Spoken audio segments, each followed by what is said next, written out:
Hello and welcome to another tutorial from CamiPaige Boutique. I'm Brooke Tannehill and today we are going to be going through the Tooled Leather Tumbler tutorial. Now my Tooled Leather is a little bit different than some of the other cup makers that are out there, so I can't wait to see what you guys think. As always, all the materials I'll be using are linked in the description below, and make sure to check it out to see if there's any coupon codes to score you some discounts. So without further hesitation, let's go ahead and dive in. I started with a fully prepped and sanded 32-ounce plump from the Steel Magnolia and came in with a good coat of Oasis Blue Rustoleum 2x Paint+Primer. I will show you in this tutorial that I did have to actually start over and I went with a pink color cup, but I'll explain why as we go through this tutorial. I only needed one coat because this spray paint is amazing and it set us up for the next step in the process. I let the spray paint dry for about 45 minutes in front of a space heater to warm the cup and make it so that the epoxy goes on smoother and more even for the epoxy method for applying glitter. I mixed up 30 mLs of a little extra ink epoxy, and that was just because, as you can tell from my workspace, I was working on a bunch of different cups at one time. So just evenly applying the epoxy, making sure that I have every little spot covered, because we are going to be using 3 different glitters on this cup to give it the depth and the dimension for the blue base that we're going for.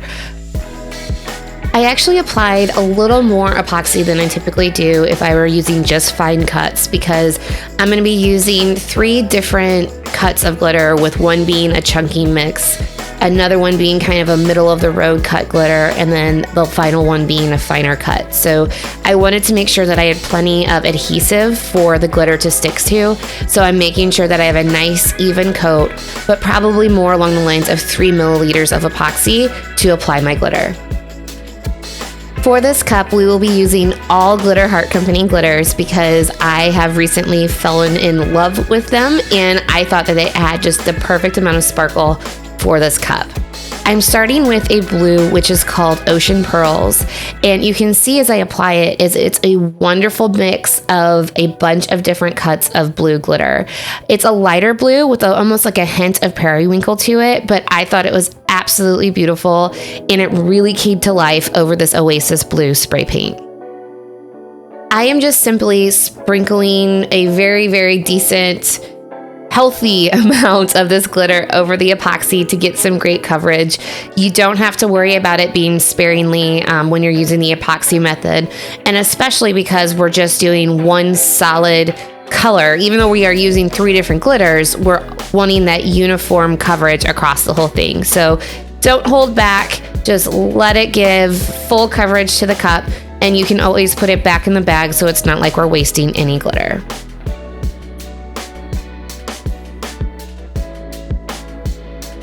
The next color I moved into is Skyline, and this is a beautiful blue that I got in the neon pack from Glitter Heart Company. If you don't have it, I would run and go get it. And by the way, there might be a coupon code in the comments that you can use on any purchase if you do want to give them a try. But what I'm doing here is I'm going through with the Skyline and just covering the Ocean Pearls to make sure that we have full coverage on the cup. That way we don't have any bare spots. We give a ton of sparkle and a lot of dimension that really makes these cups come to life, since we will be covering a big portion of this glitter with spray paint and the alcohol inks. So don't hold back, sprinkle as much or as little as you want, and whatever epoxy is still exposed will allow for that glitter to stick to it. So you can't overdo it by any means. I didn't film the last glitter color, but it's called Splash from Glitter Heart Company, and it was more of a metallic blue, I guess is the best way to say it. And I really liked how all 3 colors came together and just added a lot of dimension to the full cup. So I apologize, check out Splash, it's absolutely beautiful. I grabbed a piece of parchment paper and came back in and just pushed down some of the chunky glitter. So that way you don't have a bunch of jagged pieces and you need less epoxy to move into the next steps of your cup. So I highly recommend this just additional step. Some of the glitter will fall out, it's not a big deal, and it will just make for an overall smoother surface with the need for less epoxy. Highly recommend doing this. I let the epoxy that we use to apply the glitter dry for a good 3 or 4 hours, Then I took the cup outside and spray painted it twice with Rustoleum clear gloss spray paint. Now, please feel free to use whatever clear spray paint you have on hand. Just make sure that it's fully dry before you move into the next step, which is epoxy. I mixed up 45 mLs of a little extra ink epoxy, and I know this might seem like a lot, but I wanted to make sure that I had plenty of epoxy to cover all the chunky glitter and the 2 other fine cuts that we used, and to give us a smooth surface. I did have a little bit left over, but I would rather have too much epoxy versus too little, because I don't want to run into an instance where I have to stretch the epoxy thinner than it should go onto the cup. This cup did need 2 layers to get a smooth surface, but on the second layer, I only needed 30 milliliters of epoxy to get a nice smooth surface for the next step. For the next step, I just take a little bit of painter's tape and apply it to the cup, and I use this as my straight edge to apply my vinyl. I like doing this, it's a little bit of a hack, but to get the vinyl lined up, I just really like doing this to make sure that I have that straight line to use as reference for doing the wrap, because you guys know, if you've done this before, if you get a little off, then the whole thing is just toast. I cut out the design for this cup, and you can see that I'm lining it up. And I originally used the Oracal stencil mask vinyl for this design because I really like how easily it comes off the cup when it's time to review the peekaboo underneath. However, I'm sharing this with you guys so you can learn from my mistakes as well. The Oracal stencil mask did not adhere well enough to the cup to keep out the spray paint and alcohol ink for the rest of this design. So if you would like to replicate this, I would highly recommend using a semi-permanent or permanent vinyl instead of the Oracal mask, because on the final result that I show you guys, I used that and it came out absolutely wonderful. So do not use the Oracal stencil mask, use a semi-permanent or permanent vinyl for this step. But the step for applying it is the exact same, so I want to go through what I'm doing here so that you guys can apply the stencil as successfully as possible. I lined up my vinyl with that painter's tape that you saw me apply before, and what I did is I cut a little bit of the paper off the back of the vinyl and adhered it as close to that line and as straight as possible to start the vinyl application to the cup. Once I did that, I always work from the middle out. So you'll see, like, I'll start pushing in the middle and then go to the edges of the cup. And that's to assure that we don't get bubbles. I mean, they're going to happen, but you can smooth out the bubbles as you work your way out, and you can apply the vinyl as nicely to the cup as possible. So just working your way around the cup, and then also the pressure from your thumbs forces the rest of the paper off so that it's coming off as you're moving around the cup. So you don't have to worry about pulling that paper off. It comes off nicely, and then you can just smooth the vinyl as you're working your way around. The last part of this, as you saw, I took off the paper backing, and because we had that straight line of tape to work for, I took my craft knife and just simply ran the knife down the line, creating a straight line between the beginning of the vinyl and the end of the vinyl so that they're not overlapping. You don't want the vinyl to overlap. You want them both to lay down nicely, and we'll finish this off in the end with a nice piece of rose gold vinyl to give it that extra little added look. Once I'm happy with how those two ends meet up, I just simply remove the transfer tape and make sure that everything is laying down nicely on the cup. You don't want any bubbles in epoxy, nothing sticking up, because if you do, spray paint and alcohol ink will get underneath it, and it's just not cute after that. After I let the vinyl sit a little bit on the cup, I mean, maybe 20 minutes, I took it out and I spray painted it white to make sure that we had a nice even coat of spray paint, nice white texture, and that everything was covered nicely so that you have a great base layer to start to apply your alcohol inks. I grabbed my natural smudges that I had purchased from Michael's and put the alcohol inks that I thought I'd be using on the left-hand side. I put more on the plate, and I definitely start out with those colors, but the two main colors that I use on the cup are Sepia and Teakwood. They just have really rich tones to them that I like. I did put a little bit of ginger in there. It was just really nice how those three colors played together. I don't recommend using espresso though, and that's what I'm putting on the plate right here, because it just has too green of a hue to it, and it just did not merge and meld with the other colors as well. So I decided not to use that going forward. After you have your alcohol inks laid out the way that you like them, I got my natural sponges wet with alcohol first before I dove into the alcohol inks. I do this because it lets me use less material but still get some really vibrant colors. So I highly recommend just wetting the sponges with alcohol before moving into the inks. Once you do that, you are ready to dive in. Now, this is either going to be the most therapeutic part of this cup or the most aggravating. So it's all about perspective and how you look at it. But what I simply did is I came in with the different sponges. Granted, I have a different sponge for each color of alcohol ink, and I just dabbed them onto the cup, laying down a base layer of ink, then coming in and overlaying it with different colors to add dimension and really get that tooled leather look. So starting with the lighter colors first. Now, I don't know if that was a good or a bad idea, but that's what I did. And then coming in with the rich hues of the teak wood and the sepia. And I really feel like that was where I got the best colors for this cup and the tooled leather finish.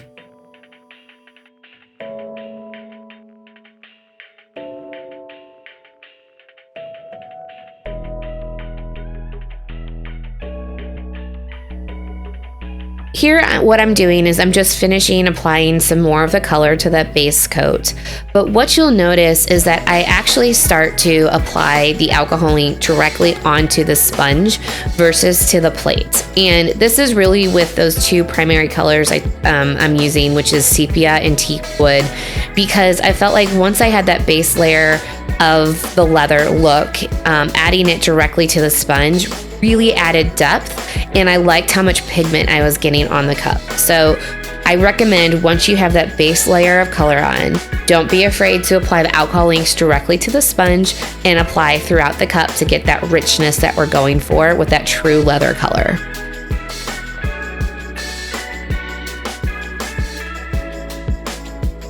Once I'm applying the alcohol inks directly to the sponge, I did start to blow on the inks once they were applied to the cup. And I did this because I noticed that after applying kind of that air pressure, quote unquote, I don't know what else to call it, it blended the colors a little bit better. So you'll see, like when I'm doing the more rich color, I'm blowing on the alcohol inks to dry them faster, but also mix them well so that you have that nice deep blend of the two colors that we're using.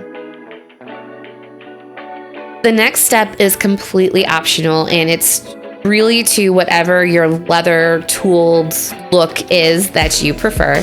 But what I did is I sprayed the flat sponge. So it was just a flat circular sponge with alcohol, and I came over the top of the alcohol inks to blend them together better and to give them more of a smooth surface look versus just blotting them on there.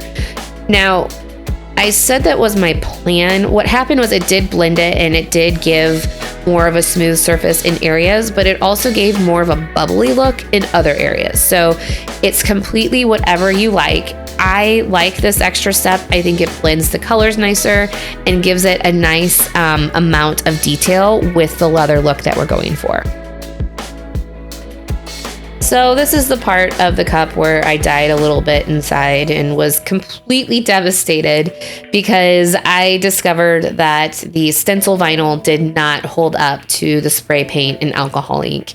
The spray paint and the alcohol inks bled underneath the vinyl and didn't give me crisp lines that I was going for with this design. And because the alcohol inks had set on there for about 24 hours to dry, the epoxy had already been stained, and even when I tried to come in with alcohol to fix those little places, it was not coming up. So learn from my mistakes. I highly recommend that when you apply your design, you use removable vinyl or permanent vinyl. I ended up using permanent vinyl when I redid this cup, and it came out absolutely beautiful. I didn't have any residue issues because I applied the vinyl and then I did the next steps pretty quickly to reduce the amount of time the vinyl is on the cup. But I'm absolutely sure that removable vinyl would be just as successful. I cannot say that word, successful, but just do not use the Oracle stencil vinyl because you will cry yourself to sleep like I did this night. What I did after I discovered my little mishap is I actually went through the process over again, and I started with a pink base, and I used fairy wings and diamonds from Glitter Heart Company to create a beautiful pink color that was wonderful for this step. And you can see it right here with the magic of video editing. I then cut out a little piece of the foil vinyl from Cricut, and I cut it out at 0.25 inches wide, and I did 11 inches long just to make sure that I had plenty. And I just simply applied it over the seam of where the vinyl came together with the tooled leather, and I just gently pressed down to make sure that I had nice adhesion. Is that a word? I hope so. To the cup, and that it wouldn't lift going forward. I then grabbed my X-Acto knife, and I came in probably 1/8 of an inch from the rim and pressed down, not too hard to get into the epoxy below, but pushed down and then removed the top of the foil vinyl, and then came down to the bottom and did the same thing right as the cup began to curve. I do this because at the rim, it's really important to have plenty of room for the epoxy to adhere to the stainless steel underneath. And that stainless steel appears after you do your sanding. And then also at the bottom so that you don't have a chance for that to lift, because that just doesn't work and it just requires more epoxy in the end. I then applied Quick Coat by CC DIY to the foil so that it wouldn't lift. Let that dry, and then I came in with 2 coats of 30 milliliters of a little extra ink epoxy, and this cup was done. It was a labor of love. I'm glad I learned as much as I did from this cup, and I hope that you guys can take my mishaps and make them into a positive if you do try to design this design. Thank you so much for tuning in. I absolutely love how this cup came out. If you do decide to try this type of style cup, please tag me because I would love to see what you guys create. If you like this tutorial, please subscribe and hit the like button. If you're so inclined, also ring the bell so you can stay up to date on all of our future tutorials. I hope you enjoyed it. Please let me know if you have any questions. I'm happy to help. And thank you again for hanging out with me. Bye.